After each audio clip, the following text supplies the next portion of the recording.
اللہ الرحمن الرحیم۔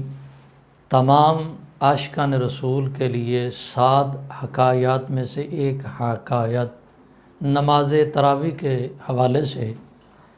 کہ حضرت سیدنا امام اعظم ابو حنیفہ رضی اللہ تعالیٰ عنہ وہ فرماتے ہیں، ان کے بارے میں آیا ہے کہ رمضان المبارک میں 61 قرآن مجید تلاوت فرمایا کرتے تھے، جس میں سے ایک قرآن پاک جو ہے وہ نماز تراویح کے اندر وہ مکمل کیا کرتے تھے۔ پتہ یہ چلا ہمارے جو امام ہیں، جن کے ہم مقلد ہیں، جنہوں نے ہمیں راہ حضور علیہ السلام ہمیں بتلائی ہے، ان کا طریقہ کار، طریقہ عمل کیا ہے اور ہمارا کیا ہے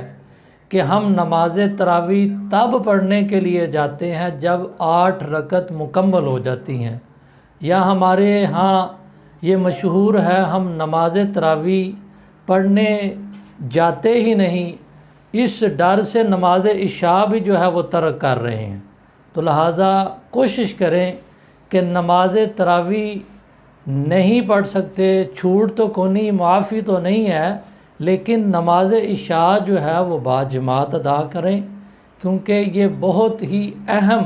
کیونکہ نماز عشاء فرض ہے اور اس کی جماعت واجب ہے۔